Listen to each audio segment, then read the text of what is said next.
In 2004, I lost the car I loved twice, failed trucker school 3 times, and spent 4 years pretending I was okay when deep down I knew I had settled. This is a story of how ego, distractions, and failure almost defined my life, and how discipline, separation, and focus gave me my comeback. Welcome to the Minor Setback for a Major Comeback podcast.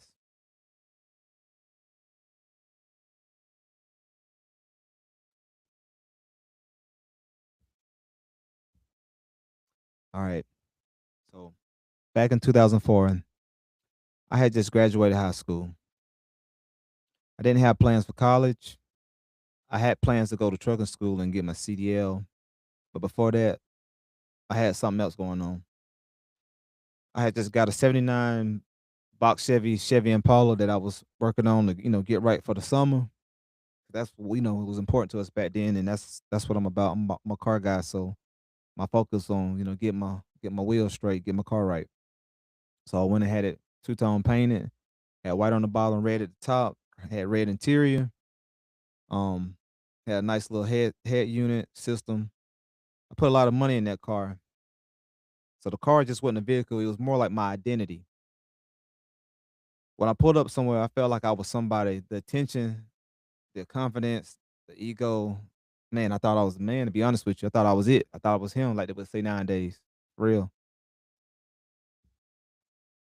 So the first setback was one summer night, I had a late work meeting at Zaxby's. I don't know why. I shouldn't even went because I mean Zaxby's, what they gonna do? So I had a friend with me. My homeboy was with me, and so we had these, two, you know, females waiting for us to hang out. These two sisters that we was gonna go hang out with, and I didn't want to miss out on that. Be honest with you, so I was told him I was like, "Hey, you go ahead and go, pick them up and just come back and pick me up, so that way we ain't wasting no time or whatever." So I let my friend, take my car to go pick them up. That was a terrible decision. He didn't even make it 2 miles down the road before wrecking the car because the car was just too much power for him. He had never really been in an old car like that, old school like that, and he didn't know how to really handle it. So he had done wrecked out on a farm, messed the car all up. Car was badly damaged. I was furious. And here's the ugly truth. I cared more about the car than I care about his well being. You know what I mean? Be honest with you, I didn't care how hurt he was. I didn't care. I was like, you wrecked my car. So, that's what my mindset was that. So then it kicked in, the failure phase. Around that time, I had signed up for trucking school.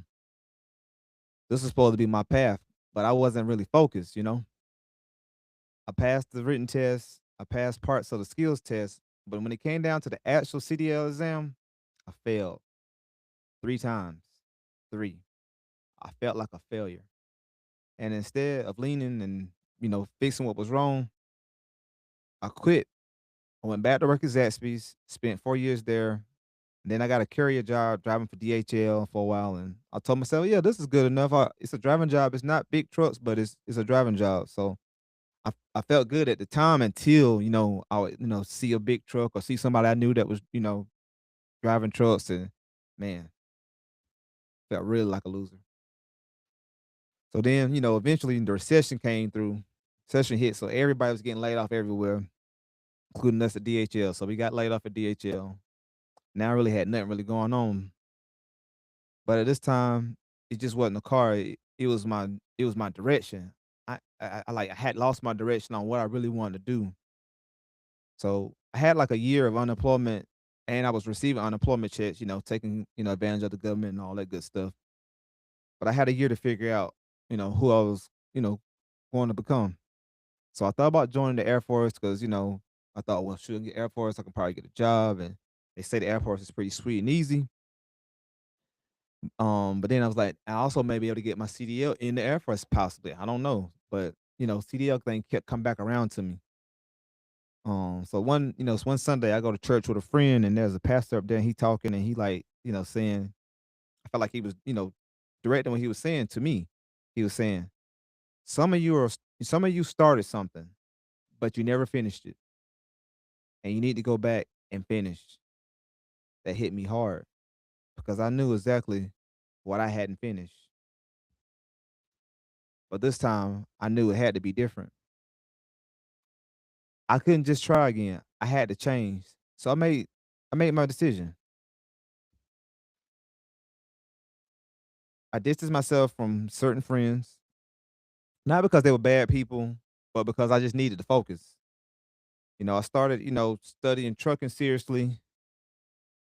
I researched the industry. I pulled out all my old notes from the first time I had went, and I went through and I studied everything. I mastered it.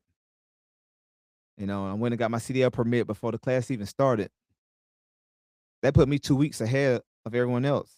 While everyone else was, preparing for their permit, I was already like preparing for the road test.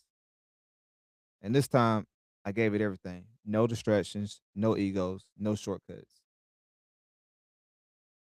So when test day came, I was nervous, but I was prepared. I passed first try. That was it wasn't just a license to me. It was proof that I wasn't a failure. It proved that discipline changes outcomes. It proved that preparation builds confidence. It proved that when you remove distractions and go all in, things shift. That day in 2010 changed my life forever.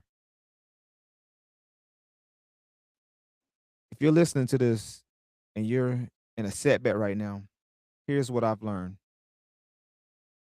Failing doesn't make you incapable. Quitting does. If you don't change your environment, you'll repeat your results. Ego will delay your comeback. Preparation creates confidence. Sometimes you have to go back and finish what you started. My setback started in 2004. I lost my car twice, failed CDL 3 times, and I settled for years. But 6 years later, I came back different. Not louder, not more arrogant, more disciplined.